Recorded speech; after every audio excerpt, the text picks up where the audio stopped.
명절 잘 보내셨습니까? 반갑습니다. 제가 그렇게 오래 살지는 못했습니다만은 살면서 이런 명절은 처음입니다. 전쟁 때도 요즘 같은 5인 이상 집합 금지 같은 것은 없었다고 들었습니다. 어제 발표된 걸 보면 조금 완화되기는 했는데 그래도 지난 명절까지는 5인 이상 집합 금지가 유지됐었죠.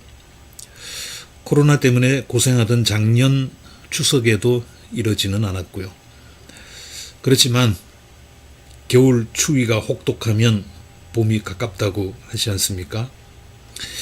밤이 깊으면 새벽이 얼마 남지 않은 겁니다. 우리가 겪고 있는 코로나 상황도 이제 막바지에 다다르고 있습니다. 새벽이 되기 직전이 가장 어둡다고 그러죠. 지금이 그런 시기인 것 같습니다. 늘 말씀드리는 거지만 힘을 내시기 바랍니다. 조금 더 내시기 바랍니다. 우리가 모두 이렇게 인내하면서 조용히 기다리면 머지않은 시기에 반드시 좋은 날이 올 것입니다. 오늘이 연휴 마지막 날이죠. 이 시간 성령님께서 저와 여러분에게 다시 새 힘을 주시기를 주님의 이름으로 축복합니다.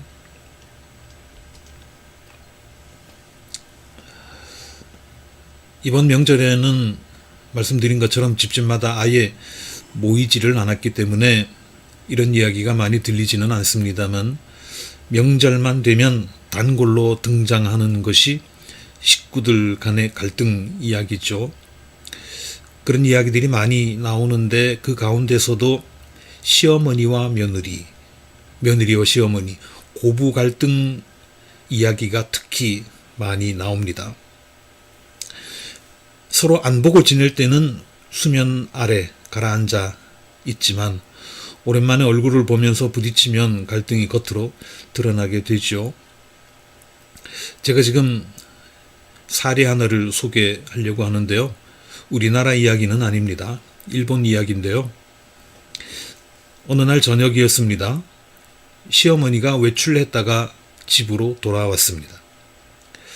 그때 그 집의 며느리는 어린 아이를 등에 업고 돌보면서 저녁 준비를 시작하고 있었습니다. 식사를 준비하면서 며느리는 이렇게 생각했습니다. 아, 어머님께서 꽤 피곤하신 모양이네. 그렇지만 오늘 저녁에는 나도 할 일이 많은데 어머님께서 아이 좀 봐주시면 좋겠는데. 그래도 밖에서 금방 돌아오셨으니까 한 30분 정도 쉬시게 해드리는 게 좋겠지? 이런 생각을 하고 있었습니다.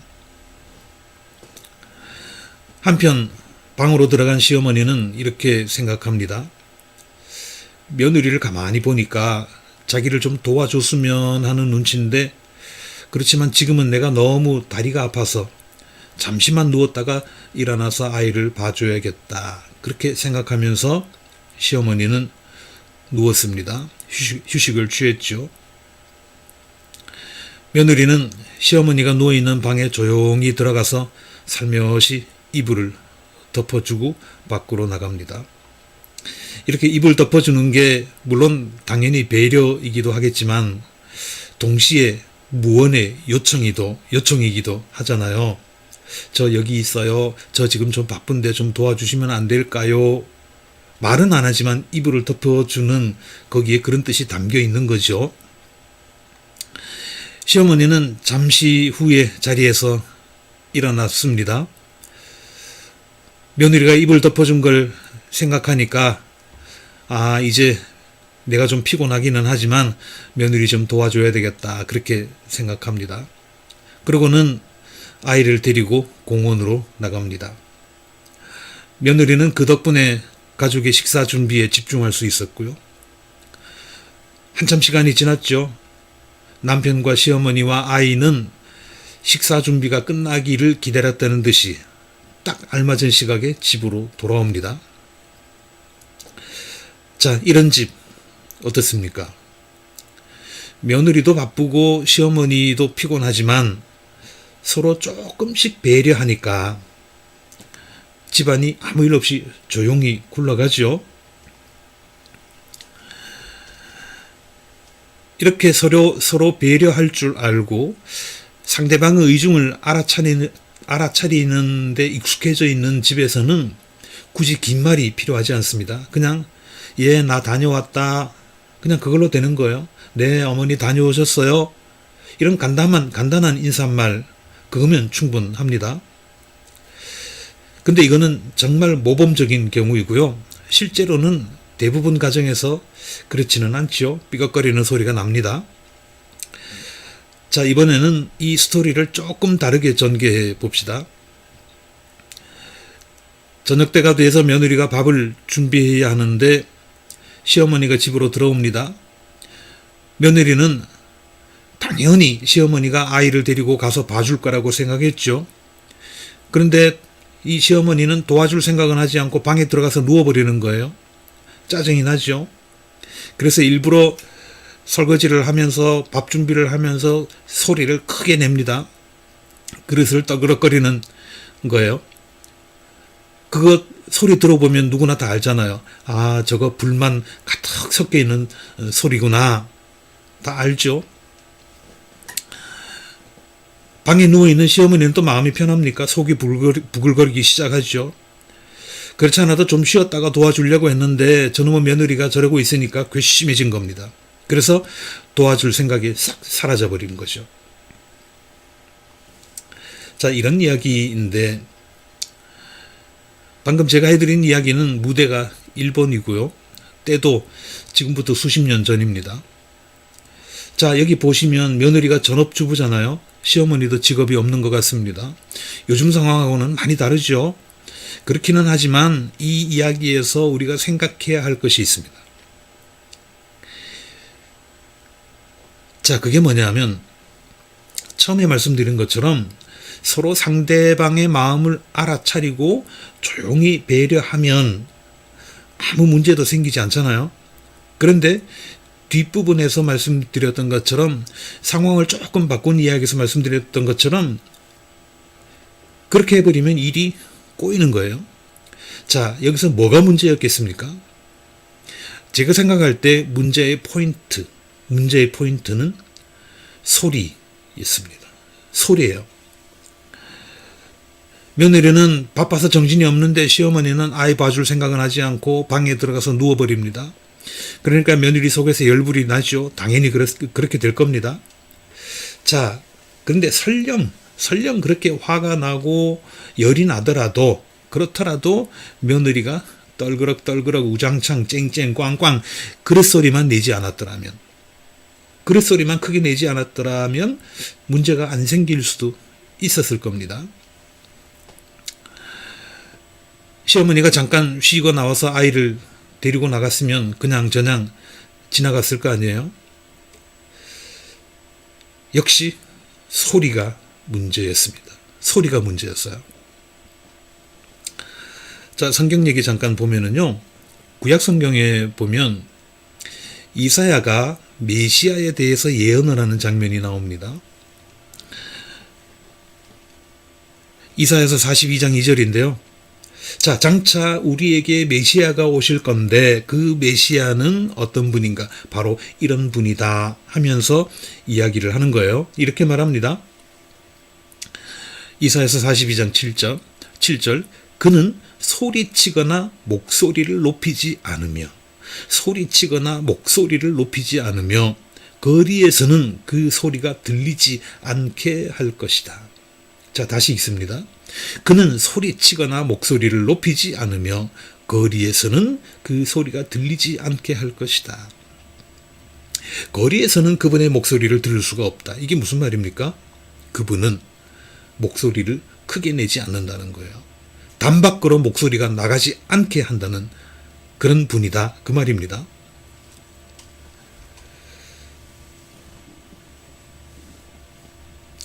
이사야가 예언한 그대로 예수님은 정말 조용한 것을 참 좋아하셨습니다. 실제로요, 예수님은 말씀도 조용히 하셨고요, 행동도 조용히 하셨습니다.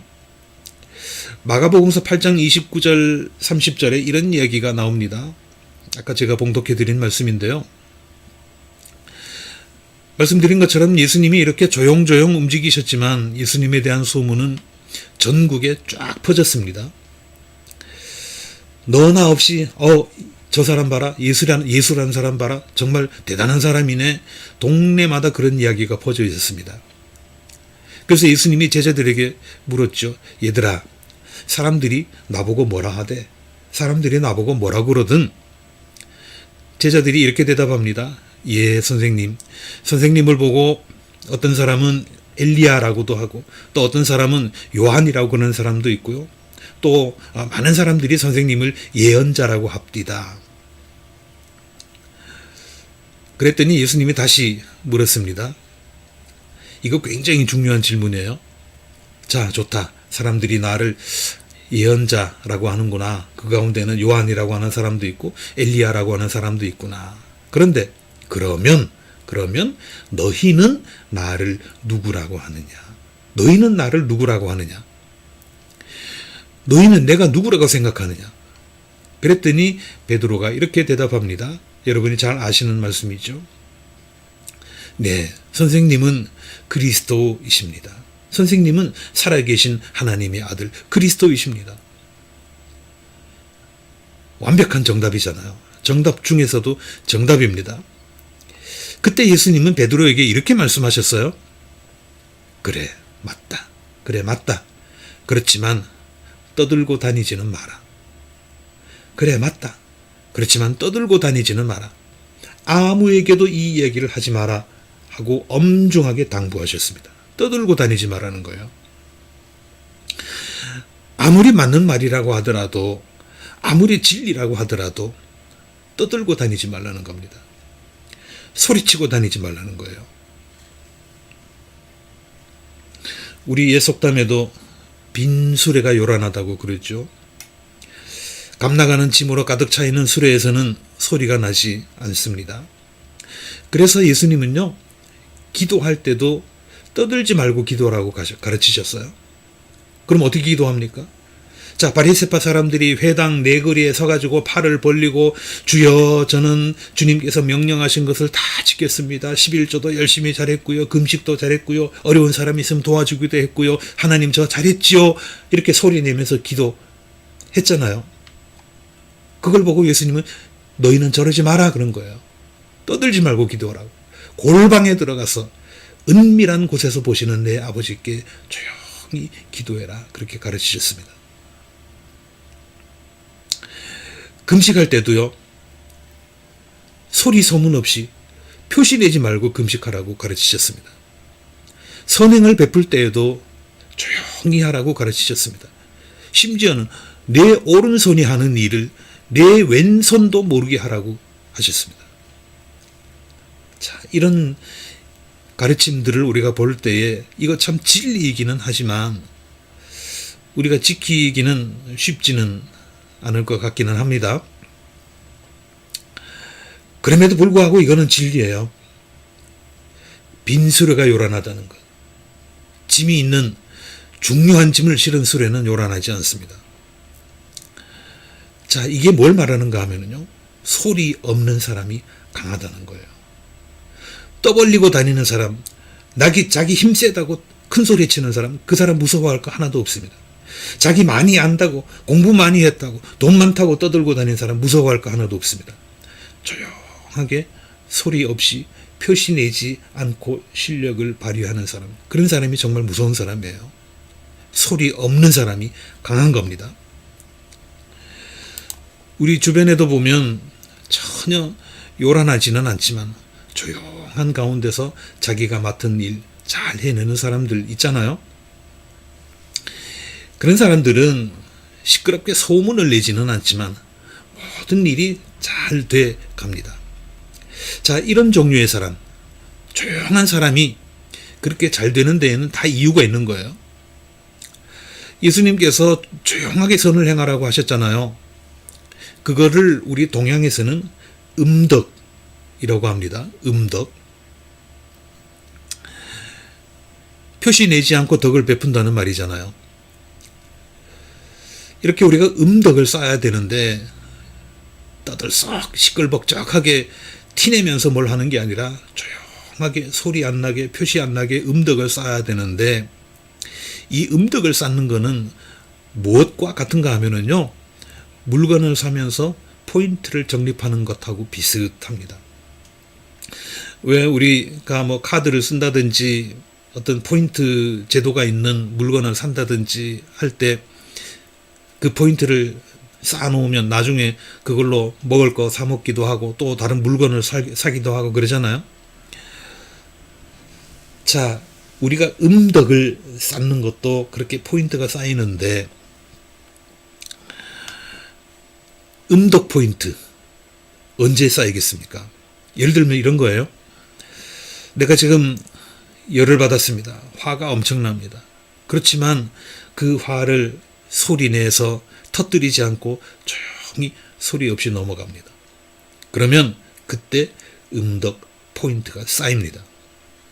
물건 살 때 그 요즘 주는 포인트들 제가 뭐 얼마인지 잘은 모르겠습니다만은 글쎄요, 한 1%씩 주나요? 배태식에 줘봐야 한 10% 안쪽일 거예요.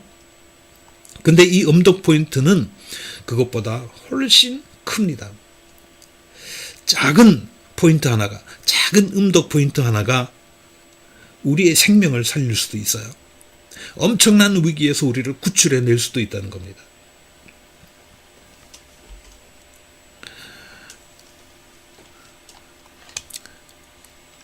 자,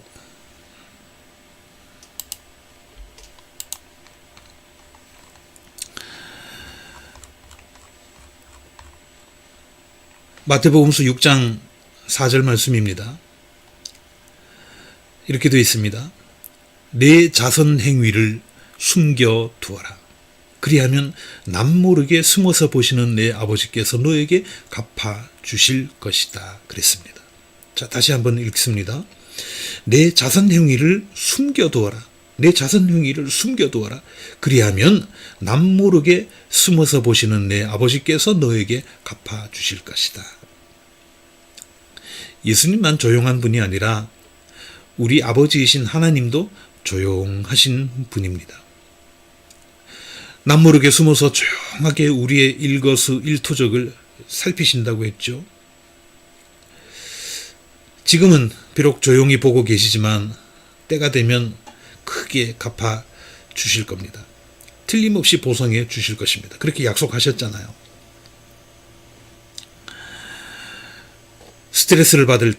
우리가 스트레스를 받을 때 시끌시끌 왁자지껄 화끈하게 좀 풀면 좋을 것 같은데 조용히 하라니까 참 쉽지 않죠. 근데요, 이것도 훈련이 필요합니다. 조용하게 스트레스를 날려버리는 것, 이것도 기술이에요.